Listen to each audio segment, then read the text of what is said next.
Heykəltaraşlıq mətninə davam edirik. Baxırıq, mətndə hansı suala cavab tapmaq mümkün deyil. Bəs bunu balacalaşdıraq. Deməli, birgə yaradıcılıq işi təqdim etmiş heykəltaraşlar kimdir? Biz buna harda rast gəlirik? Demək, Toğay Məmmədov. Baxın, bu hissəyə baxın. Toğay Məmmədovun Ömər Eldarovla birlikdə yaratdığı Məhəmməd Füzuli abidəsi. Birgə yaradıcılıq işidir. Bəli, birgə yaradıcılıq işidir. Suala cavab tapdıq. Toğay Məmmədov, Ömər Eldarov, sonra də bağışlayın, Elçin Şamilov heykəltaraşlıq sənətinə hansı yeniliklər gətiriblər? Onların hər hansısa bir yenilik gətirməsi barədə hər hansısa bir məlumat yoxdur burada. Çünki baxın, yeniliklər gətirən sənətkarların Toğay Ömər Eldarov, Elçin Şamilov başqalarının fəaliyyəti diqqəti cəlb eləyiblər. Düzdür, yeniliklər gətiriblər, amma hansı yeniliklərdir? Yəni biz onu bilmirik. Biz onu görmürük. Yəni məlumat var, yenilik gətirdiyi barədə məlumat var. Amma hansı yenilikdir? Biz onu bilmirik. Ona görə B variantı cavab elə B variantı olacaq. Gəncə şəhərinin Nizami heykəli üzərində yaradıcılıq işi neçənci ilə təsadüf eləyir? Gəncə şəhərində deməli Fuad Əbdürrəhmanov 46-cı ildə Gəncədə Nizaminin Tunc heykəlini yaradır. Buna da cavab tapa bilirik. Tapırıq. 46-cı il. 70-90-cı illərdə Azərbaycan heykəltaraşlığında hansı sahədə nailiyyətlər əldə olunub? Demək, baxırıq. Azərbaycan heykəltaraşları 70-90-cı illərdə müxtəlif materiallardan düzəldilmiş kiçik plastika sahəsində xeyli nailiyyətlər əldə etmişlər. Baxın, buna da cavab tapdıq. Cəlal Qaryağdı yaradıcılığına xas olan xüsusiyyət nədir? Deməli, xas olan xüsusiyyət, baxaq bu hissəyə. Cəlal Qaryağdının heykəltaraşlığın müxtəlif janrlarında əsərləri var. Monumental dekorativ heykəltaraşlıq onun yaradıcılığında əsas yer tutur. Xas olan xüsusiyyət nə imiş? Monumental dekorativ heykəltaraşlıq imiş. E variantından da cavab tapırıq. Yəni B variantında dediyim kimi hansı yenilikləri gətiriblər? Burada onu vermir.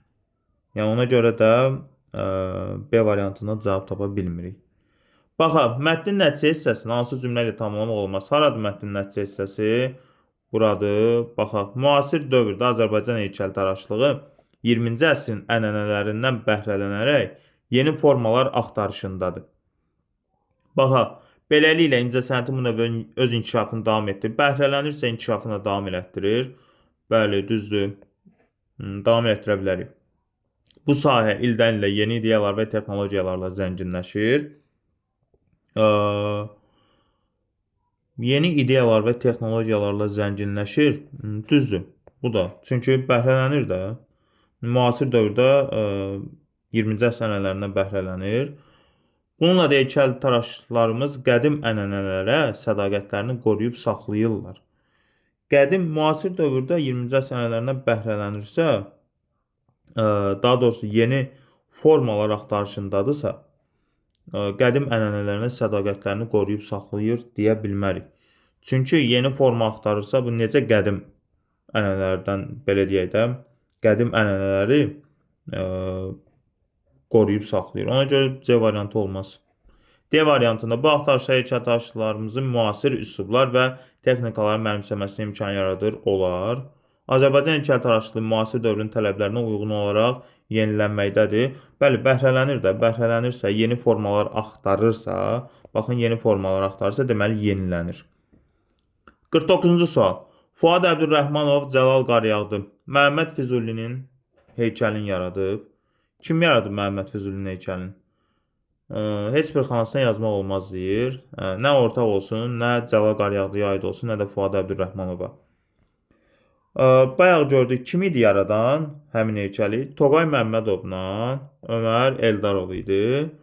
Və Fuad Əbdürrəhmanovla Cəlal Qaryağdının yaradıcılığında. Cəlal Qaryağdının yaradıcılığında nə var? Sabirin heykəli var.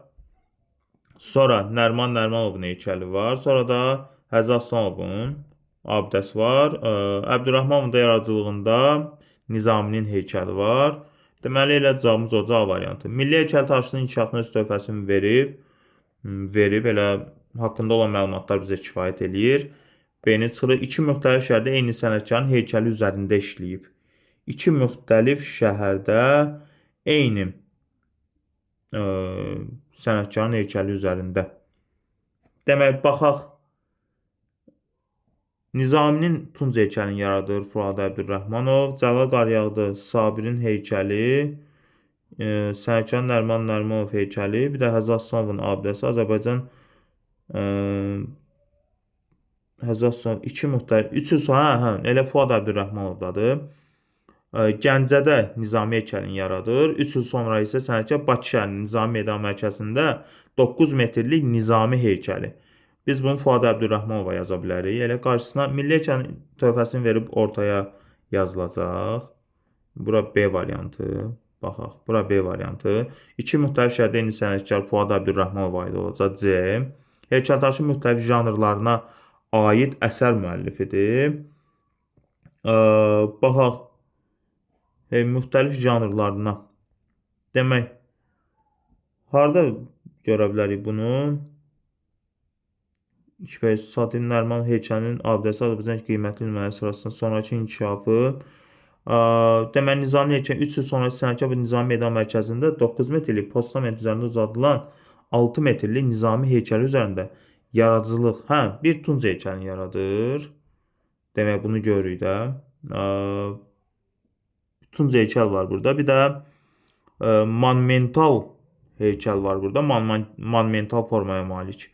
Bu da Şahnamə poemasındakı surətlərdən biri olan ox atan gənc fiquru. Buna gözəl nümunə ola bilər. Bu da kimə yazılacaq? Elə Fuad Əbdürrəhmanova.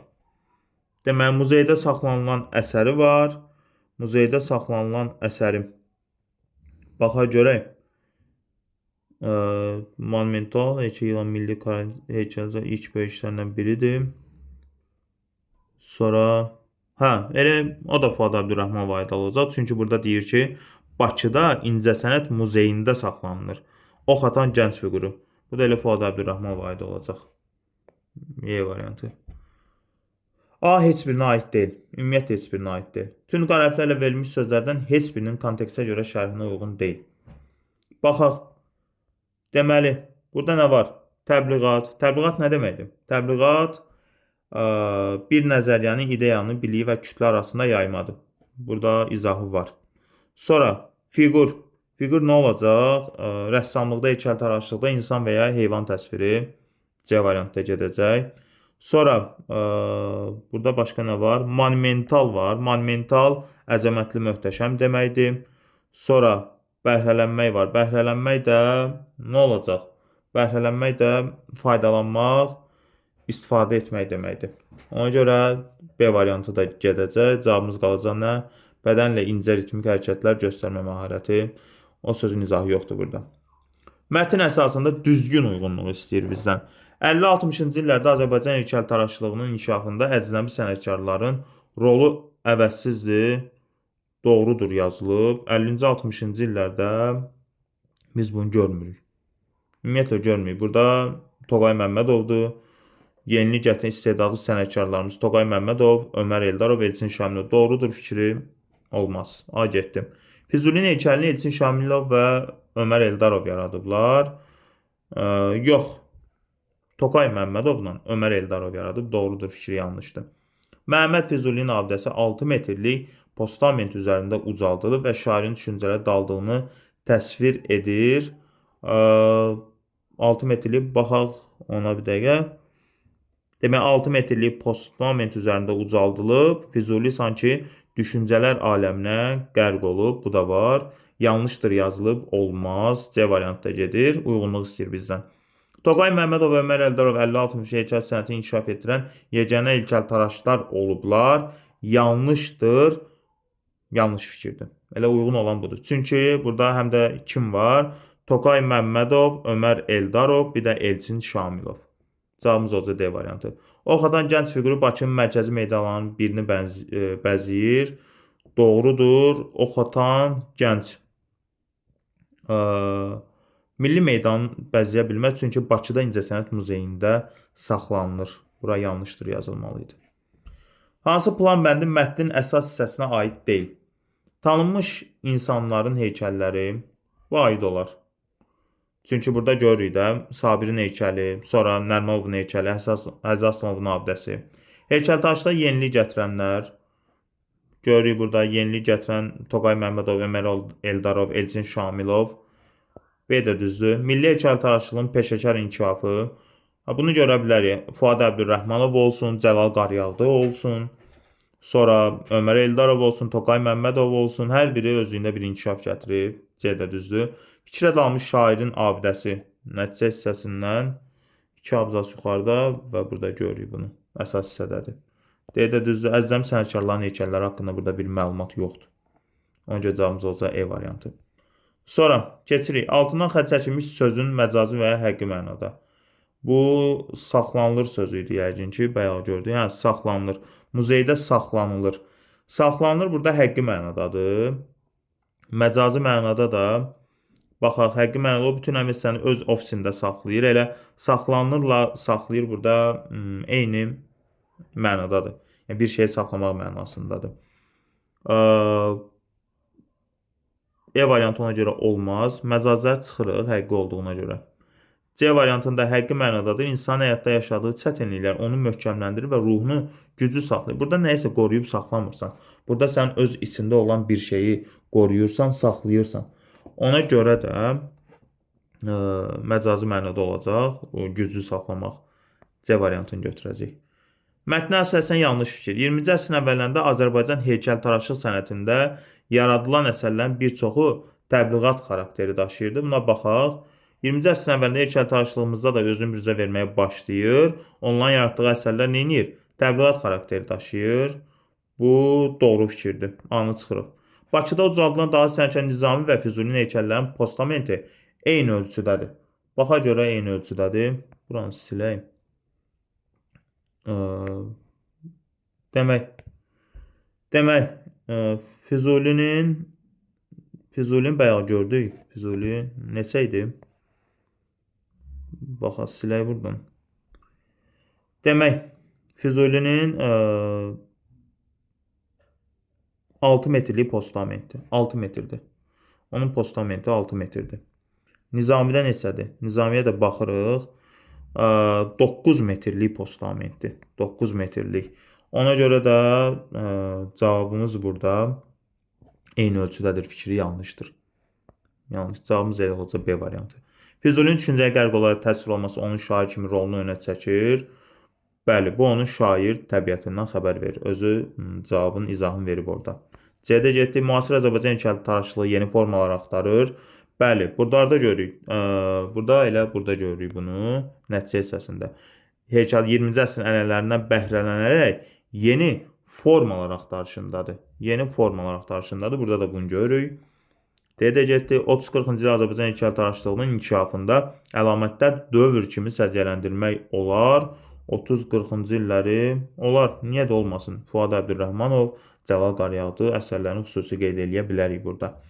Çünki biri monumental formalara meyil göstərir, digəri tunc heykəl yaradır. Yəni bunları ətraflı şəkildə deyə bilərik. Ona görə də E də getdi.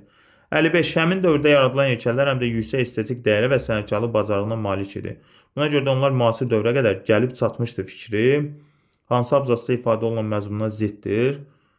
Hansı işarə qoyulan? Yəqin ki, bu birinci abzasda olar. Çünki burada təbliğat xarakteri daşıdığı üçün uzun ömürlü deyildi. Uzun ömürlü olmadığına görə də elə həmin abzas bu fikri nə edir? Məzmununa ziddir. Məzmununa ziddir. Ona görə də elə üst-üzə işarəsi qoyulmuş abzas. Heykəltaraşlıq görkəmli şəxsiyyətlərin xatirəsinin qorunmasında və gələcək nəslə ötürülməsində mühüm bir vasitədir fikrini mətnə istinad edərək, yəni burada baxın Sabirin heykəli, Nəriman Nərimanovun heykəli, Həzrət Aslanovun abidəsi, elə Nizaminin abidəsi. Bunlardan yola çıxaraq fikrimizi əsaslandıra bilərik. Mətn suallarının da izahları bu qədər. İzlədiyiniz üçün, fikir bildirdiyiniz üçün, dəyərləndirdiyiniz üçün təşəkkür edirəm. Çətinlik çəkdiyiniz hər hansısa bir mövzular varsa rəylərdə qeyd edə bilərsiniz. Həmin testlərin izahı ilə də sizin qarşınıza çıxa bilərik. Həmçinin növbəti günlərdə də blok 3-cü qruplara dəstək məqsədi ilə blok izahları da qrupa, ümumiyyətlə qrupa dedim, vərdiş olmuşam artıq. Blok izahları da YouTube-a yerləşdiriləcək. Bir daha çox sağ olun, təşəkkürlər.